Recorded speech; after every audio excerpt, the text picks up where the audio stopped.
think Crawford is way better than Floyd Mayweather. We knew Crawford is a great fighter. The comparison, listen, Crawford Mayweather would have been an amazing fight in their prime. Just like you insert Ray Leonard in there, just like you insert Ray Robinson in there. What a round robin that would have been. He tried. You catch him, he want to catch you back. You know what I mean? You fight Bud, he's not. Bud's not running from nobody. You know what I mean? Yeah. And that's where I felt that I had the upper hand in our competition. Canelo Álvarez reacted to Terence Crawford accepting Floyd Mayweather's challenge by warning that Crawford would actually beat Floyd in a fight. He admitted that Crawford is currently the superior fighter and deserves full credit for everything he has achieved. Canelo described Terence as amazing, praising his timing, skill, and consistency. He emphasized that Crawford has already proven himself across several weight divisions, earning respect from fans and experts who now recognize his greatness. I think Crawford is way better than Floyd Mayweather. We knew Crawford is a great fighter, and I did what I supposed to do, right? I tried for every way, and I trained really hard, and he deserved all the credit. No, I try my best tonight, and I just cannot figure out the style. Was it something specific, the movement or speed or power, or what? Was there something you could put your finger on that gave you the most trouble? Everything. Okay. He have everything. You know what? Sometimes you try and your body cannot go, right? That's my frustration. Maybe I can figure out Crawford, but my body cannot go anymore. So I try it, but my body just not let me go. And you need to accept it. That's it. He's a great fighter.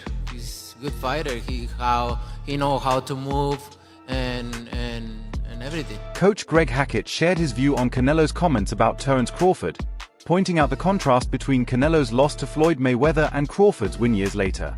Hackett explained that when Canelo fought Floyd at just 23 years old, he was still developing and lacked the maturity and polish he has today. By the time Crawford faced Canelo, however, Álvarez had become the face of boxing and one of its most complete champions. In Hackett's opinion, that context makes Crawford's victory far more significant since it came against a seasoned, prime version of Canelo, not the young, inexperienced fighter who lost to Mayweather. Heard that what I think is, when Floyd beat me, I was 23, I wasn't polished. When Bud beat me, I was the man. I was the man. And he beat me fair and square. He beat me at my game and he beat me at his game. That's why Canelo said that. Do I believe that? It's tough to believe. We're not going to ever see Bud versus Floyd. And it's crazy. It's crazy because I would love to see that fight, but I know we're not going to see it. But I can only take Canelo's word because he's the man that's been in the ring with both of them. But I understand why he said it. I was a kid when I fought Floyd. He wasn't a kid literally, but he was young. He was young. There was a lot he didn't know. There was a lot he didn't understand about boxing that he later on learned and got better. But Bud beat the better version of me, even though it's the ran down version. I'm saying that because it is some wear and tear there with Canelo. I've been saying it the whole time. When a guy got almost 70 fights in current time, with all those big camps he's been doing and all that, trust me, it's some wear and tear there. I'm not making excuses for Canelo. I'm just saying, I do give Bud his credit though for beating Canelo, and Canelo understands I am a better fighter today than I was back then. But that's hard to say because Floyd, you know what I'm saying? I feel like Bud took maybe 20% of what Floyd did and added that to his repertoire for this fight. So that's why I'm saying it's tough to say that. Joe Rogan expressed pure amazement at Terence Crawford's win over Canelo Álvarez. He emphasized the fact that Crawford moved up 2 full weight classes at age 37, an achievement almost unheard of in boxing history.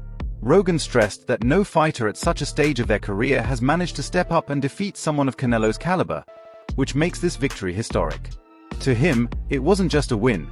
It was a defining moment that showcased Crawford's greatness and cemented his status as one of the most extraordinary athletes the sport has ever seen. It's like you're watching, like, wow. Towards the end, towards the final rounds, it really started getting comfortable and really started putting it on him. I'm like, this is amazing.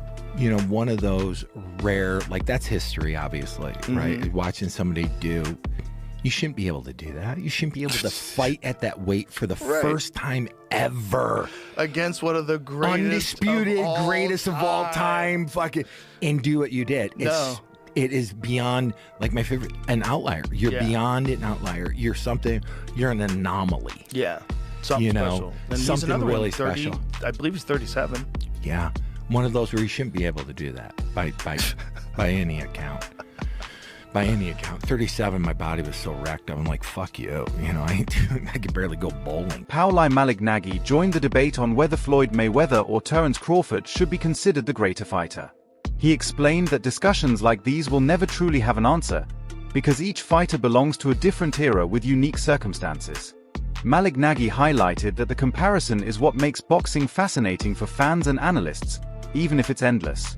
He praised Floyd's flawless record and legendary career, while also giving credit to Crawford's ability to dominate across multiple divisions and defeat top-level opponents.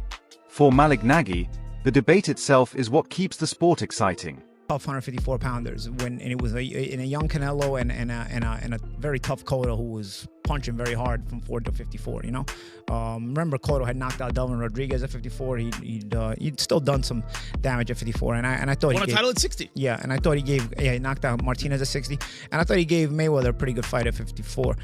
I don't know. I can't say I disagree or agree.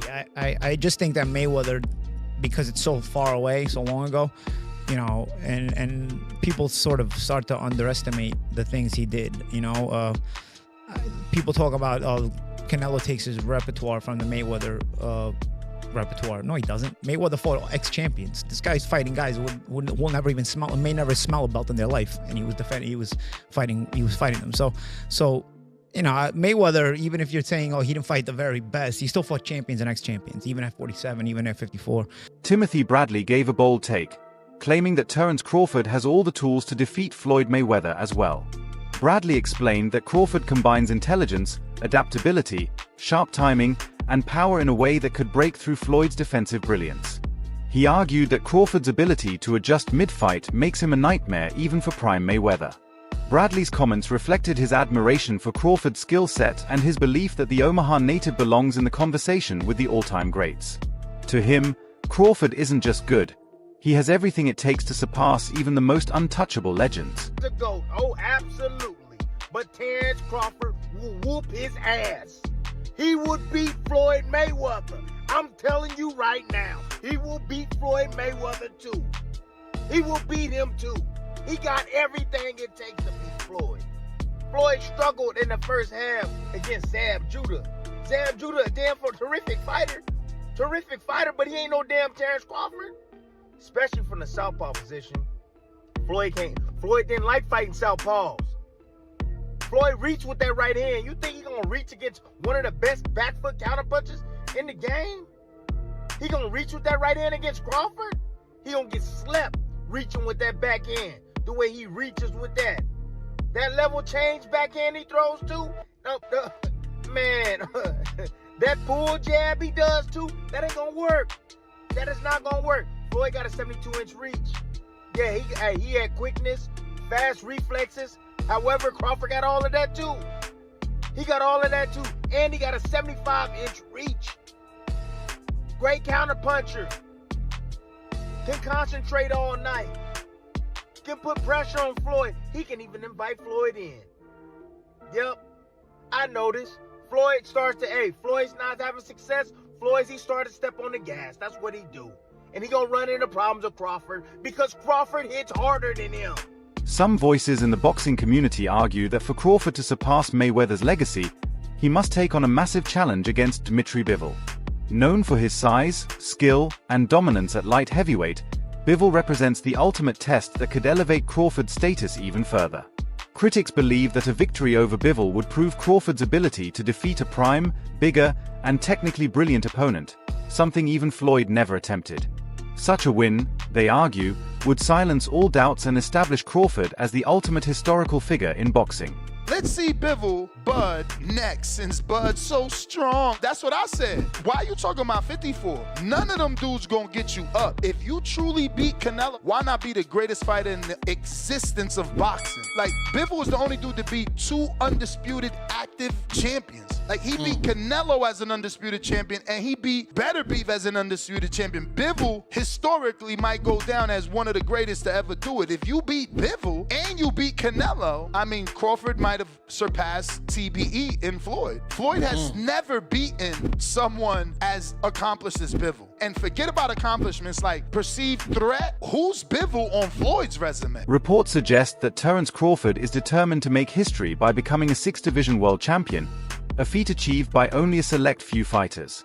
Already celebrated for conquering multiple divisions and top-tier opponents, Crawford's ambition to go even higher reflects his hunger to challenge himself at every level. Talks of him competing at middleweight have sparked excitement worldwide, as it would mean stepping into the 160-pound division against naturally larger and stronger fighters, raising his legacy to another level. And Terence Crawford and his team stated that if he does stay in the sport of boxing and he does move down, he's not going to drop down below 160. And so it's being reported that Terence Crawford wants to become a 6-division champion. And a guy that he had his sights set on is now calling him out aggressively and daring him to come down and fight him. And that's Janibek, who is seen to be the best 160-pounder in the world. And he's the unified IBF and WBO 160 middleweight world champion. The middleweight division, 160, is a glamour division. There's the top 3 glamour divisions in the sport of boxing is welterweight, 147. Terence Crawford knocked out every opponent he faced at welterweight and became undisputed there. Adding to the buzz, Janibek Eliminuli has stepped forward with a direct challenge to Crawford, daring him to face him at middleweight without hesitation. Janibek, an undefeated champion with a growing reputation, views this as a chance to secure the biggest fight of his career against one of the greatest boxers of this era. For Crawford, taking such a fight would not only push his legacy higher but also prove his dominance in yet another division. Whether it happens or not, the possibility alone has sparked intense debate among fans and analysts, making Crawford's next move one of boxing's most watched storylines. He faced at welterweight and became undisputed there. The next glamour division is middleweight, 160, that Marvin Hagler, made famous, many middleweights, Sugar Ray Robinson. It's a glamour division, right? Sugar Ray Leonard moved up there, Tommy Hearns, that's a glamour division. And obviously, the division that carries the sport of boxing when it's on top is the heavyweight division. Then you can make a case for the lightweight division, so on and so forth, right? I would say the lightweight division is number 4. So Terence Crawford became a champion at lightweight, right? So with that said, you have Janibek, who's seen as the best fighter there. He's the IBF WBO champion. An analyst revisited the story of Miguel Silky Smooth Gonzalez, the last man to defeat Terence Crawford in the amateurs. He explained that overcoming Crawford today requires extraordinary preparation and skill, just as fighters once felt when facing Floyd Mayweather in his prime. The analyst emphasized that Crawford has become one of the slickest fighters in the game, blending defensive sharpness with offensive precision. Much like Mayweather's frustrating style, Crawford now carries the same aura of invincibility. His ability to adapt, avoid punishment, and land accurate counters makes him the kind of opponent fighters must train relentlessly to even dream of beating. Terence Crawford, what did you do to actually get a win over him? I agree with Augie. With what he said about Floyd, I'm going to say about Crawford. You got to punch with Crawford. You got to counter Crawford and punch with Crawford. You gotta bang the body with Crawford. You gotta stay on top of Crawford. You know what I mean? Fight him in that phone booth if you can. As I remember, that's exactly what I did. Crawford, he switches and all that. I don't get that. I don't get out my hookup with all the switching he does. But what tripped me out was he got low in the ring. Like, he kind of cut his height down. I had a field day with that. He should have stayed tall. He cut his height down, and I stayed in his chest. And you gotta counter Crawford. You gotta fight Crawford. And what I always thought about Crawford was he's easily taken out his hookup. I thought, you know, maybe he fought his fight. I thought he fought my fight. Yeah, I was gonna say I think he grew out of getting out of his hookup. I think Because, I think he learned how to just kind of adjust and do what needed to be done more so. Break that down for us, guys. What do you guys mean the hookup? Break that down for us. So yeah, you know what? Getting caught up in a war? I'll go ahead, Miguel. Like break down Bud getting caught out of his hookup. Well, you know, with Bud, I thought, you know, but you can easily get Bud to fight you. Back in the day. Yeah. And you know, Gamboa, you know, showed parts of that. You know, and Bud, all his fights, Bud fights you. Yeah. Bud gets, you know what I mean? Every fight I see Bud fighting, even still to this day, but I totally understand what Sean's saying. For sure. Bud's the truth. But when I see Bud fighting, you catch him, he want to catch you back. Mm-hmm. You know what I mean? You fighting Bud, Bud's not running from nobody. You know what I mean? Yeah. And that's where I felt that I had the upper hand in our competition. Brian Bomac McIntyre, Crawford's longtime trainer, offered insight into the victory over Canelo Álvarez. He described the fight as comfortable for Crawford, stressing how well prepared they were for every possible scenario. Bomac also addressed the criticism that Crawford avoids certain opponents, explaining that fans and analysts constantly suggest names, but when Crawford doesn't fight them, accusations of ducking follow. He dismissed those claims, insisting that Crawford simply follows his own path instead of chasing public approval.